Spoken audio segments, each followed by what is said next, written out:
Hello and welcome to video number 2. In this short video, I'm going to demonstrate how to process a future lab order, also known as a lab-only visit.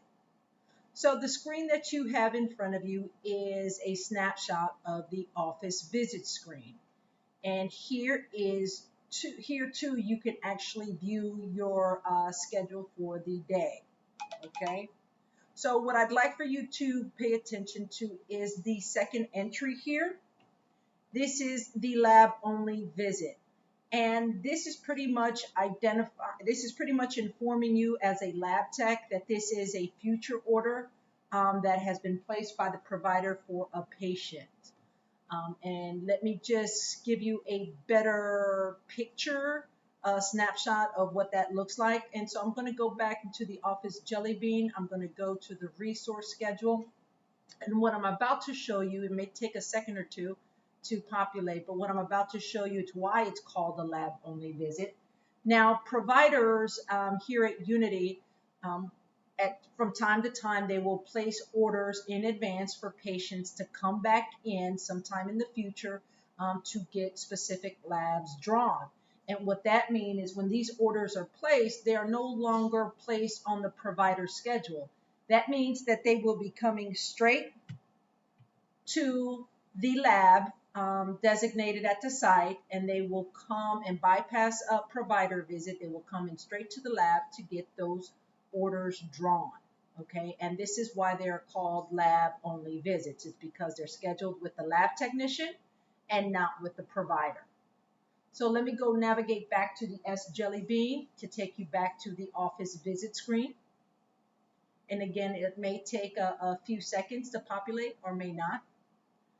So now here, again, this is a snapshot of the office visit screen. As you can see here, you have a same day appointment as well as a lab only visit. So what I'm going to go ahead and do now is I'm going to select this checkbox and I'm going to select view orders, just like we did in the first video when we were processing the same day orders. So I'll go ahead and click on that. And this screen should look somewhat familiar. Again, you should have, this is recognizable. This is something you saw in the first video. This is the patient order pop-up. And what you're going to do here is you're going to confirm again that you do indeed have the correct patient sitting in front of you. As you can see here, you have two tabs. When the patient order populates, it's automatically going to default to the current lab tab. But in this particular instance, as you can see, it was a lab-only visit, and when it populated open to the patient orders, you see here nothing, no orders are within the current labs tab. And that's because this is a future lab, right? So if we click on the future lab tabs, you are going to see maybe one or two or maybe a variety of lab orders that have been placed on the patient's behalf. Now, here is an important fact that as a lab processor, you must take into effect. Now, in order to process a future lab here, it must have a scheduled date within 7 days of the current date. So for instance, if today is, let's say July 7th, I am glancing at all these future orders and I can see here that there are multiple orders. And if today is July 7th, I cannot bring or make current any of these future orders that are not within the 7 days of the current date. So if today is July 7th, I can bring and make current this order that's dated for July 8th. I can bring current this order that was scheduled to be drawn for July 10th.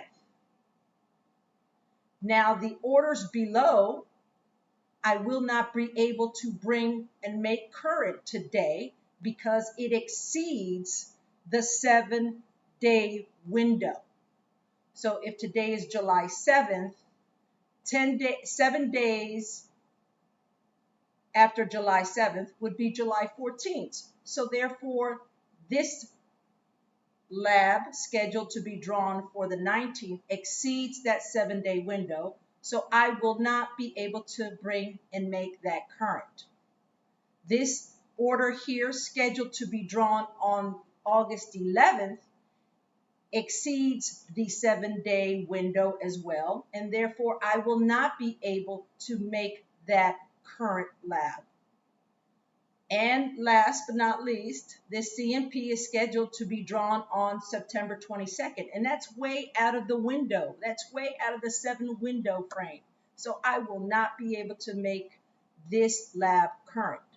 So again, folks, in order to make a future lab current, it must be within the 7 days of the current date. So moving right along, today is July 7th, so I can make this lipid panel that's been scheduled to be drawn on the 8th of July, I can make that current, as well as this lead that is scheduled to be drawn on July 10th. Now, once I've identified which labs that can be made current, I also want to be the second eye for the provider at this point. I want to make sure that all the labs that I am about to make current have the UHC prefix. And also I'm going to make sure that there are no duplicates that I'm going to be making current. Okay? So let me go ahead and select these. And I'm going to transfer to today's visit. And then I'm going to select the lead and transfer to today's visit. Now the remaining of the lab orders will still stay in this window under this future tab. Okay? And the patient will come back again to get these labs drawn. So now I'm going to go ahead and select the current labs tabs. And as you can see, I find those 2 future lab orders have now been made current in order for me to process. So now what I'm going to do is I am going to double click on one. And again, this window should look very familiar. Here is where I'm going to fill in the 6 mandatory fields. Okay, it's the same process that we went over in video number 1. The assigned to, I'm always going to make sure that it matches the ordering provider. In this particular instance, in training purposes, it's AUnity, but in production, you should never assign a lab to AUnity, for it is a dummy provider. Again, we are only using AUnity for this training purpose. So I'm going to go ahead and assign it. I can either click on this drop down, or I can click on this ellipsis tab. I'm going to go ahead and select AUnity. I'm going to confirm the collection date. I'm going to select the time. I am going to select the source, which is blood. I am going to put in the clinical information, which is tube information. Okay. And the number of tubes used. Here, under clinical notes, I want to timestamp. Now, again, for the internal notes, this is not mandatory, but if the patient was a hard stick, I want to go ahead and document that right here to let the provider know that there is a possibility that the lab will not be resulted. Okay, and if there were no diagnosis code, then I would put that here under the internal notes. But as you can see here, the assessment is here and it's checked, and that is just an indication that the provider has assigned an assessment to this lab order. So again, let me just go ahead and review the 6 mandatory fields. The assigned to, which is 1. Collection date is 2. Time is 3. Source is 4. Clinical information is 5. And then timestamp is 6. The assessment code, you will never, as a lab processor, you will never ever, well, at least for now, you should never ever select this box. This is only for providers to do. If the box is checked, that means the provider has assigned an assessment code. If it is not checked, you can just simply put here, informed provider, no diagnosis code. Okay, I'll just simply erase that. Now, once we filled out the 6 mandatory fields, we can click OK. And then as you can see here, it'll read that it was done. Okay, and now for the second one, we're going to go ahead and do the same. We're going to go ahead and click on that. We're going to get this pop-up window again. We fill in the 6 mandatory fields. A Unity is 1, I assigned to the provider. Collection date is 2. The time is 3. The source is 4. The clinical information, which is type of tube, and then number of tubes. Then we timestamp it. We're always going to confirm if the assessment code has been checked. And if it wasn't, we can simply document that in the internal notes, and also if the patient was a hard stick. So we're going to click OK. And now they're both read that both orders have been done, have been completed. So now we're going to go ahead and click send. And when we send, it takes us to the common send window. Here is where you're going to fill in a few of these categories. Under lab company, you always want to make sure that it defaults to lab or OG. The assigned to, you want to make sure that says a Unity. Specimen, you don't have to fill in. Collection date. And the ordering facility. Also, let me go ahead here, put blood for the source. And as you can see here, I just want to bring to your attention this mode. This mode should not say print. It should read electronically transmitted. So we're going to go ahead and apply to selected. When I hit apply to selected, you can see that this changed. And now it reads e-transmit. Both lab orders are listed here. It's configured. It's saying it's going to LabCorp. As you can see here, both to LabCorp. It tells you the collection date and the collection time. You're sending the specimens for both. Okay, and as you can see here, you got the green check. Okay, if you needed to print a label, you can go ahead and do so by selecting this. And then we click send. And this is an ABN. We can go ahead and bypass this. As you can see, you got the both checks right here. And here you have a copy of the requisition. Okay. At this point, you want to confirm before you print, and you put in the bag that is going to be shipped off with the specimen to LabCorp.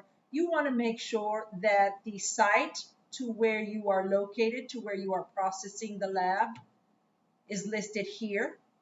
You want to make sure that the provider's name is listed here.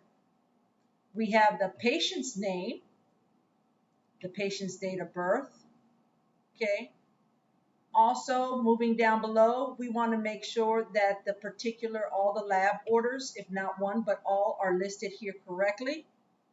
That it pretty much lists the type of the number of tubes and the type of tube that you're sending, and that the diagnosis code appears. And if you have all that information, you can go and actually print, place the requisition with the specimen, and set it aside for LabCorp to pick up. Now, once that's completed, you can exit out of here. And the last step to complete this future order is only for Unity lab processors. They would have to go back into the S Jelly Bean, navigate towards the resource schedule, and it may take a few seconds.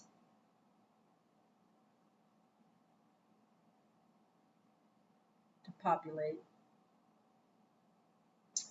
And again, they would just double click on this appointment. Click no, click cancel. And actually here under the visit status, the lab processor that are Unity staff. This is not for LabCorp staff. This is only for Unity lab processors. They will go ahead and they will change the visit status to checked out. It is their responsibility to inform everyone at the site that this patient has come in, has had their labs drawn, and has been processed, and now the patient is checked out. And once they go ahead and change that visit status to check out, they'll click OK. And then it'll turn the appointment yellow.